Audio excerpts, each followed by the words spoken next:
নমস্কার, কাতলা মাছ করব। তার জন্য নিয়েছি পেঁয়াজ নিয়েছি কেটে, তেজপাতা নিয়েছি, কাঁচা লঙ্কা নিয়েছি আর মুখি কচু দিয়ে করব। মুখিটাকে আমি একটু লেবু দিয়ে সেদ্ধ করছি, তারপর ধুয়ে নেব। আর তার জন্য মশলা নিয়েছি জিরে গুঁড়ো, ধনে গুঁড়ো, লঙ্কা গুঁড়ো, হলুদ গুঁড়ো। এরপরে এই লেবুটা তুলে আমি ফেলে দেব, আগে সেদ্ধ হয়ে যাক। আজকে দুদিন ধরে খুব গরম পড়েছে। আপনাদের এখানে কেমন পড়েছে গরম? এখন মাছটা আমি ভেজে নেব। মুখিটা বেশি সেদ্ধ করব না, অল্প ভাপ দিয়ে জলটা ফেলে দেব। মাছটা ভাজতে দিয়ে দিচ্ছি।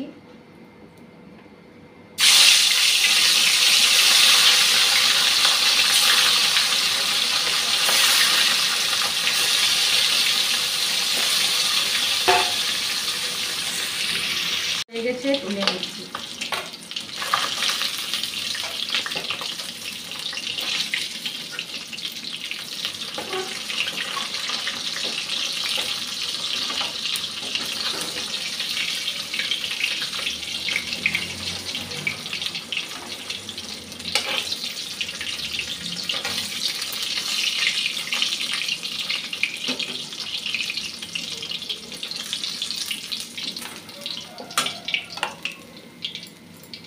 ভাপ দিয়ে রাখা মুখিটা আমি এখন দিয়ে দিচ্ছি।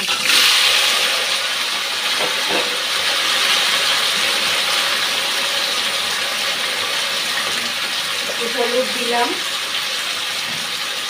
আর অল্প নুন দিলাম, দিয়ে ভেজে নেব।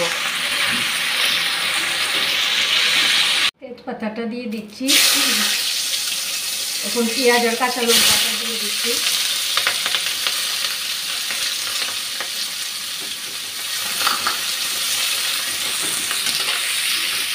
পেঁয়াজটা ভাজা হয়ে গেছে ভালো করে, এখন গুলে রাখা মশলাটা দিয়ে দিচ্ছি। মশলাটা ভালোভাবে ভেজে নিয়েছি। এখন ভেজে রাখা মুখিগুলো দিয়ে দিলাম।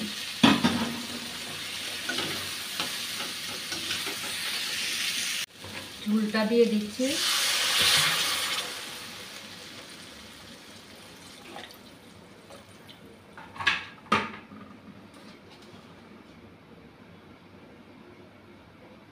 নুনটা দিয়ে দিলাম। এখন একটু সময় ঢাকা দিয়ে রাখবো। মাছটা দিয়ে দিয়েছি। ভিডিওটা হলো না কেন জানি মাছটা দেওয়ার সময়। নিয়েছি মুখি কচু দিয়ে কাতলা মাছের ঝোল। আপনাদের যদি আমার এই সাধারণ রান্নাগুলি ভালো লেগে থাকে তাহলে আমার ফেসবুক পেজটা ফলো করবেন। আর কেউ যদি ইউটিউব থেকে দেখে থাকেন তাহলে আমার ইউটিউব চ্যানেলটি সাবস্ক্রাইব করবেন। সবাই ভালো থাকবেন, সুস্থ থাকবেন। শুভরাত্রি।